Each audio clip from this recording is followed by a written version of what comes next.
دوران کتاب بعد میں کروں گا نہ، میں اپنے عقیدے کی بات کر رہا ہوں. میں اہل سنت کے اندر جو خرابیاں ہیں میں پورے ملک میں انہی کو دور کر رہا ہوں. انہیں بٹھائیں گے. یہ کون بندہ ہے؟ بٹھائیں نہ. میں جو ہمارے راولپنڈی میں بالخصوص اور جو پاکستان میں بد مذہب ہمارے سٹیجوں پہ آ گئے، میں انہی کا علاج کرتے نکلا ہوں. میں نے اگر مرض کا علاج نہیں کرنا تو پھر تقریر کیوں کرنی ہے؟ یہاں اگر کوئی بھونکنے لگ جائے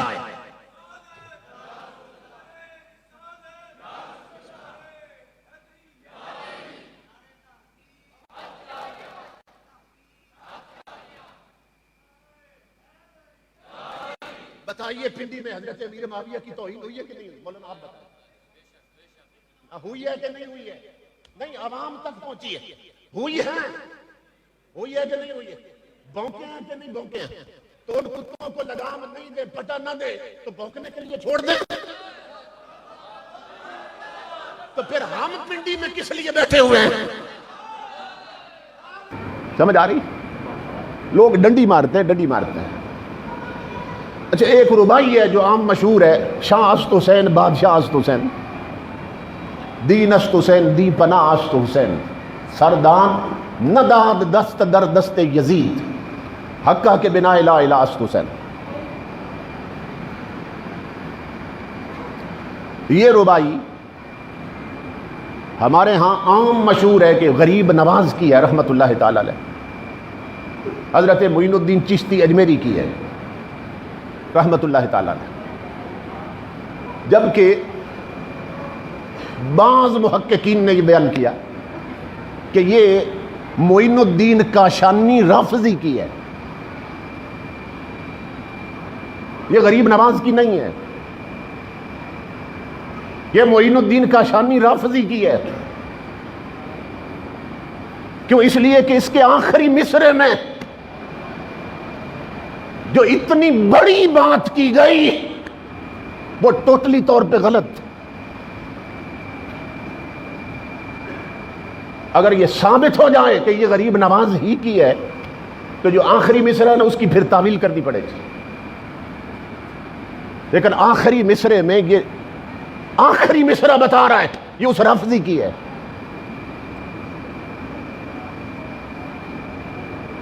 کیوں؟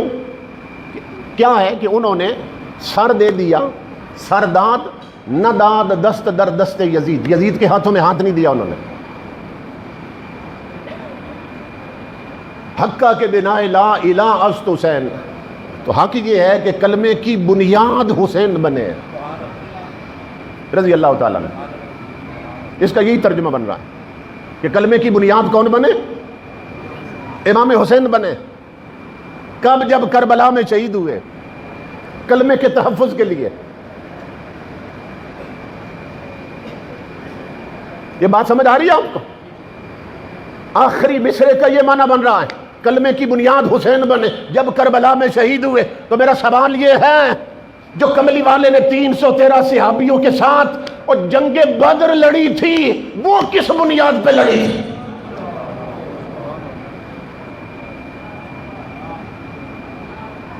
وہ کلمے کی بنیاد کے بغیر لڑتے رہے. جو غزوہ احد ہوا وہ کس بنیاد پہ ہوا تھا؟ اور کوئی مائی کا لال مجھے بتائے مردوں میں سب سے پہلے صدیق اکبر نے کلمہ پڑھ کے کس شے کی بنیاد رکھی تھی؟ ابھی حسن حسین پیدا بھی نہیں ہوئے تھے. سیدہ فاطمہ الزہرا کی شادی حضرت علی سے مدینہ میں ہوتی ہے اور یہ پیدا مدینہ میں ہوئے. سوال یہ ہے مکے کی گرم زمینوں پہ جسے لٹا کر چھاتی پہ پتھر رکھے جاتے تھے اس بلال نے کس کلمے کی بنیاد رکھی؟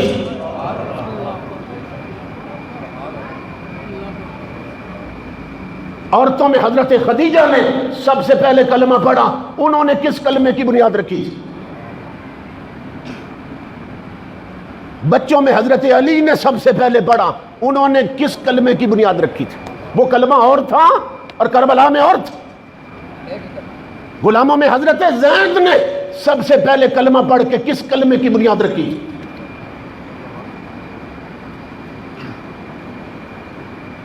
61 ہجری میں 61 سال تک کلمے کی بنیاد ہی نہیں رکھی گئی. یہ رافضی کا کلام ہے، رافضی کا، اس کے معنی سے یہ خبر آ رہی ہے. اور اگر ان کے دیوان میں بھی ملے تو پھر آخری مصرے میں تعویل کرنی ہوگی. نہیں ابھی تک دوران خطاب نہیں، بعد میں کریں گے نا. میں اپنے عقیدے کی بات کروں.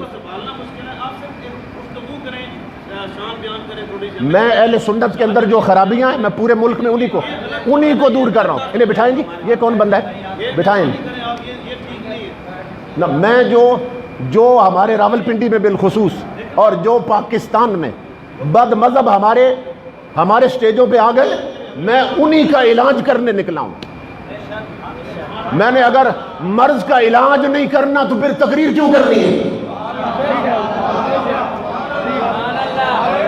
یہاں اگر کوئی بھونکنے لگ جائے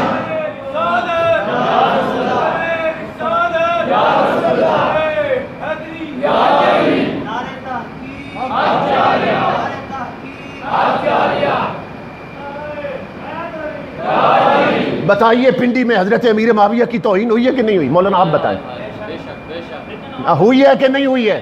نہیں، عوام تک پہنچی ہے. ہوئی ہے کہ نہیں ہوئی ہے؟ بھونکے ہیں کہ نہیں بھونکے ہیں؟ تو ان کتوں کو لگام نہیں دے، پٹا نہ دے تو بھونکنے کے لیے چھوڑ دیں. تو پھر ہم پنڈی میں کس لیے بیٹھے ہوئے ہیں؟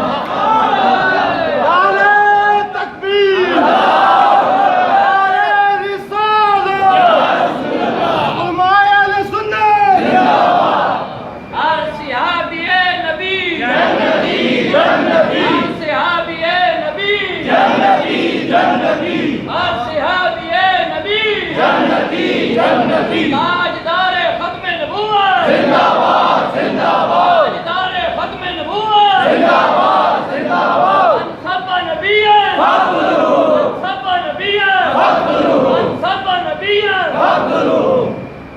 میں جنگ میں خطاب کے لیے گیا نا، محرم میں وہیں پہ ہوتا ہوں اکثر. تو رکا لکھ دیا کسی نے، آپ یہاں عظمت صحابہ بیان کرتے ہیں محرم میں بھی، اور ان کے گستاخوں کا رد کیوں کرتے ہیں؟ تو یہ محرم کا مہینہ ہے، اس میں آپ یہ کیوں بیان کرتے ہیں؟ تو میں نے انہیں کہا کہ میں اس لیے بیان کرتا ہوں کہ اسی موسم میں کتے صحابہ کو بھونکتے ہیں، اسی موسم میں. اور یہ کسی عقل مند سے سنا ہے؟ کتا یہاں آج بھونک رہا ہے، میں پرسوں جواب دوں گا اسے. سمجھ رہے ہیں؟ عقل و فکر کا تقاضا یہ، جہاں کتا بھونکے جب بھونکے وہیں جواب دو.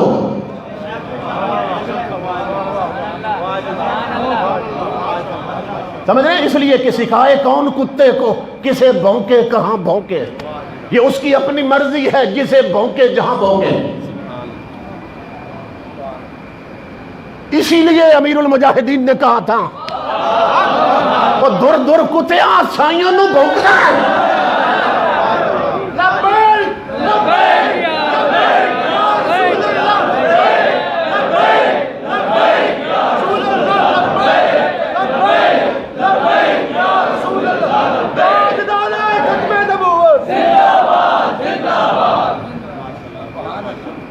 میرے خطاب کی یہی تو خوبی ہے، سمجھ رہے ہیں؟ کہ صرف کھڑے رہ جاتے ہیں، کھوٹے نکل جاتے ہیں. کیونکہ میں عقیدے کی وہ چھلنی لگاتا ہوں، قرآن اور حدیث کی وہ چھلنی لگاتا ہوں، جہاں صرف کھڑے رہ جائیں کھوٹے نکل جائیں.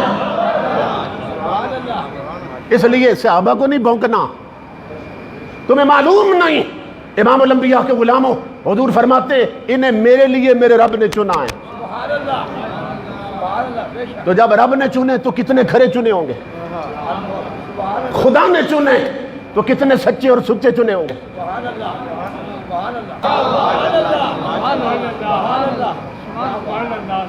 یہ اتنے سچے اور سچے چنے ہوں گے. تو کوئی انہیں بھونکے تو پھر ہم اسے چھوڑتے ہیں؟ حضرت امیر معاویہ رضی اللہ عنہ یہ تاجدار کائنات کے صحابی بھی ہیں، کاتب وحی بھی ہیں، امام الانبیاء کے سالے بھی ہیں، اور مولانا روم کے مطابق سارے مومنوں کے ماموں بھی ہیں، یہ خال المومنین بھی ہیں۔ کیوں؟ اس لیے کہ ان کی ہمشیرہ محترمہ اور حضرت ابو سفیان رضی اللہ عنہ، ان کی بیٹی محترمہ حضرت ام حبیبہ تمہارے میرے رسول کی زوجہ محترمہ ہیں، سمجھ رہے ہیں؟ اور امام الانبیاء کی حدیث ہے، آقا فرماتے ان اللہ ابا لی ان اتزوج الا اہل الجنہ، کہ میرے رب نے مجھے حکم دیا میرے حبیب سوائے جنتی عورتوں کے کہیں شادی نہیں کرنی ہے۔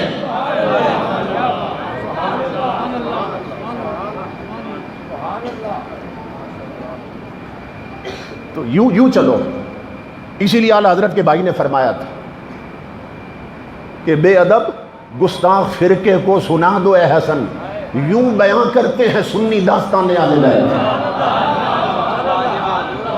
یوں بیان کرتے ہیں سنی داستان اہل بیت۔ کیونکہ کربلا میں امام حسین نے سنیوں کا ذکر کیا تھا،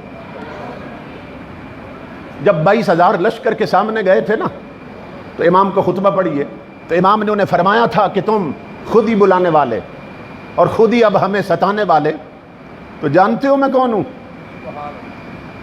جنہوں نے بلایا تھا ان کے لیے لفظ کیا تھے؟ فرمایا قد خذلتنا شیعتنا، ہماری پارٹی نے ہمیں مروایا ہے، ہمارے جھوٹے حکمرانوں نے ہمیں مروایا ہے۔ انہوں نے ہی خط لکھے تھے، امام حسین ان کی بات کر رہے ہیں جو امام کے قاتل بنے، اور قاتلوں کے سامنے امام نے سنیوں کا بھی ذکر کیا، اور وہاں فرمایا جانتے ہو میں کون ہوں؟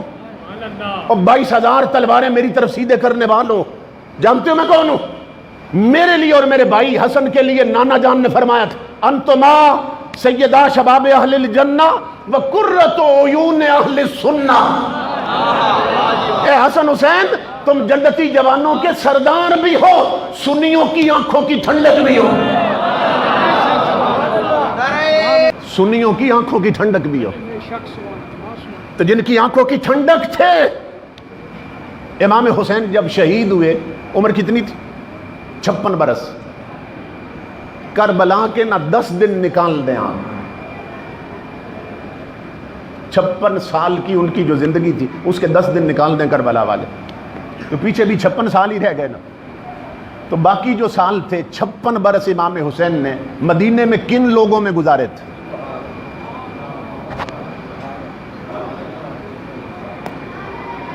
مدینے میں سب اہل سنت رہتے تھے، سنیوں میں 56 سال تک زارا کا لال رہا۔ آقا فرما گئے تھے اور امام خطبے میں فرما رہے ہیں کہ آقا نے نانا جان نے فرمایا تھا حسن حسین تم سنیوں کی آنکھوں کی ٹھنڈک بھی ہو۔ تو جن کی آنکھوں کی ٹھنڈک تھے 56 برس تک حسین سنیوں میں رہے، مدینے میں زارا کے لال کے پاؤں میں کانٹا بھی نہیں لگنے دیا، 10 دن رہے رافضیوں میں، ان کے بچے بھی کاٹ کے رکھ دیے۔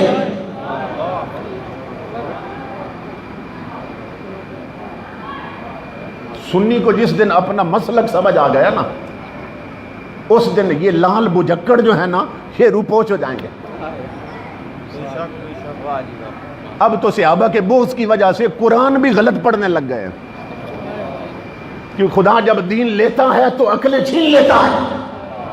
وَأُحْضِرَتِ الْأَنفُسُ الشُّحَّ، یہ بغض صحابہ کی لعنت پڑی ہے تم پر کہ تمہیں قرآن کی آیت بھی بھول گئی۔ سمجھو اصحاب رسول کون ہے؟ اللہ رب العزت کا قانون دیکھو امام الانبیاء کے غلاموں، ہمارے ملک میں جہاں بھی چوری کرنا جرم ہے، چوری کرنا جرم ہے، مگر اس کے لیے پولیس کا محکمہ بنا ہے، عدالتیں بنی ہیں وہ سزا دیتی ہیں۔ ڈاکہ مارنا جرم ہے، اس کے لیے عدالتیں بنی ہیں، پولیس کا محکمہ ہے وہ سزا دیتی ہیں۔ کسی کا مال چھین لینا، کسی کو قتل کر دینا جرم ہے، اس کے لیے عدالتیں بنی، عدالتیں سزا دیتی ہیں، مگر اللہ رب العزت نے فرمایا یہ عدالتوں والے ہو سکتا ہے کسی دور میں رشوت لے کر مجرم کو چھوڑ دیں، پیسہ لے کر مجرم کو سزا نہ دیں۔ فرمایا محبوب کے صحابیوں کے گستاخ کے لیے میں نے جیل کی سزا نہیں رکھی، اس کی عقل اتنی پھیر دی ہے، ہاتھ بھی اسی کے ہوں گے، سینہ بھی اسی کا ہوگا۔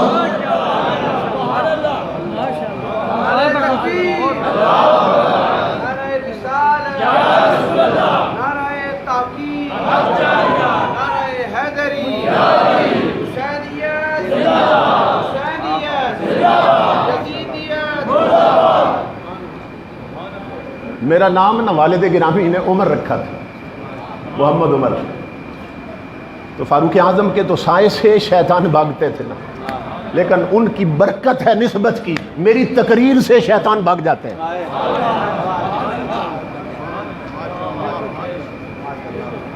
یہ ان کے نام کی نسبت کی برکت، میرا خطاب شروع ہو شیطان بھاگنے لگ جاتے ہیں۔